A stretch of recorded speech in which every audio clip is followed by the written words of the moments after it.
আসসালামু আলাইকুম। আমিরাত প্রবাসী ভাইগণ, আশা করি আপনারা সকলেই ভালো আছেন।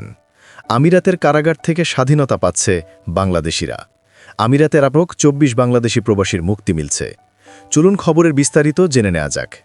জুলাই অভ্যুত্থানে আরব আমিরাতে আটক থাকা অবশিষ্ট বাংলাদেশিদেরও শিগগির মুক্তি, সাফল্যের মুখে সরকারি তৎপরতা। সংযুক্ত আরব আমিরাতে চলতি বছরের জুলাই মাসে সংগঠিত গণ অভ্যুত্থান ঘটনার পর বিভিন্ন সময়ে ধরা পড়া শত শত বাংলাদেশি প্রবাসীর মুক্তির প্রক্রিয়া অবশেষে প্রায় সম্পূর্ণতার দিকে এগোচ্ছে। ইতোমধ্যে আটক থাকা ১৮৮ জন প্রবাসী বাংলাদেশে ফিরেছেন, আর দেশটির বিভিন্ন কারাগারে বন্দী থাকা অবশিষ্ট ২৪ জন প্রবাসীও খুব শীঘ্রই মুক্তি পাচ্ছেন বলে নিশ্চিত করেছেন প্রবাসী কল্যাণ ও বৈদেশিক কর্মসংস্থান মন্ত্রণালয়ের উপদেষ্টা অধ্যাপক আসিফ নজরুল। শুক্রবার ২৮ নভেম্বর বিকেলে ফেসবুকে দেওয়া একটি পোস্টে তিনি জানান, সরকারের সদিচ্ছা, ধারাবাহিক কূটনৈতিক তৎপরতা এবং বিভিন্ন মন্ত্রণালয়ের সমন্বিত প্রচেষ্টার ফলেই এই সাফল্য সম্ভব হয়েছে। তিনি লিখেছেন, প্রধান উপদেষ্টার নেতৃত্বে আমাদের বহুদিনের প্রচেষ্টা অবশেষে সফল হল। আরব আমিরাতে জুলাই গণ অভ্যুত্থানে অবসর নেওয়ার অভিযোগে বন্দী থাকা অবশিষ্ট ২৪ জন প্রবাসীকেও অচিরেই মুক্তি দেওয়া হবে। জুলাই মাসে সংযুক্ত আরব আমিরাত জুড়ে আকস্মিক বিক্ষোভ ছড়িয়ে পড়ে এবং দেশটির নিরাপত্তা সংস্থাগুলো কঠোর অবস্থান গ্রহণ করে। বিভিন্ন প্রদেশে ছড়িয়ে থাকা বহু বাংলাদেশি শ্রমিককে সন্দেহভাজন হিসেবে আটক করা হয়। প্রথম দফায় আটক ৫৭ জনের মধ্যে দেশটির আদালত ৩ জনকে যাবজ্জীবন, ৫৩ জনকে ১০ বছরের কারাদণ্ড এবং একজনকে ১১ বছরের কারাদণ্ড দেন। এই রায় ঘোষণার পর প্রবাসীদের পরিবারের মধ্যে চরম উৎকণ্ঠা তৈরি হয়, আর বাংলাদেশ সরকার বিষয়টিকে গুরুত্ব দিয়ে বিবেচনা শুরু করে।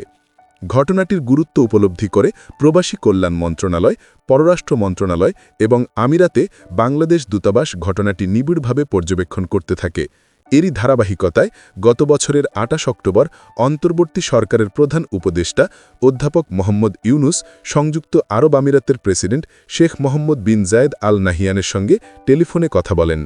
তিনি বাংলাদেশি শ্রমিকদের শাস্তি মওকুফের অনুরোধ জানান এবং আমিরাত সরকার ইতিবাচক সাড়া দেয়। ফলস্বরূপ প্রথম ধাপে আটক থাকা ১৮৮ জনকে মুক্তি দেওয়া হয় এবং তারা সেপ্টেম্বরে দেশে ফেরেন। এখনও যেসব বাংলাদেশি আইনি প্রক্রিয়ার কারণে কারাগারে ছিলেন তাদের সংখ্যা ২৪। তাদের মুক্তির জন্য দুদেশের মধ্যে সমন্বয় প্রায় চূড়ান্ত পর্যায়ে।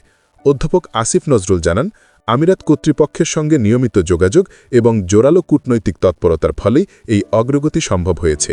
অল্পদিনের মধ্যেই সকলেই দেশে ফিরবেন বলে আশা করা হচ্ছে।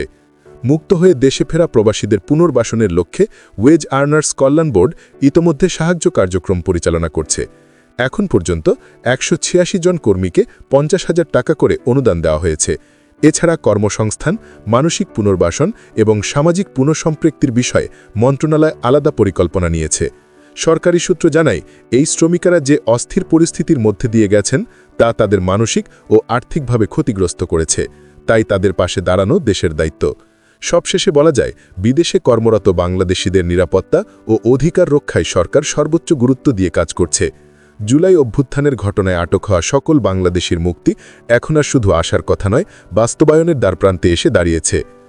প্রিয় আরব আমিরাত প্রবাসী ভাইগণ, খবরটি আমাদের আরব আমিরাত প্রবাসী সকল ভাইদের সাথে এক্ষুনি শেয়ার করে সবাইকে এই গুরুত্বপূর্ণ খবরটি জানার সুযোগ করে দিন।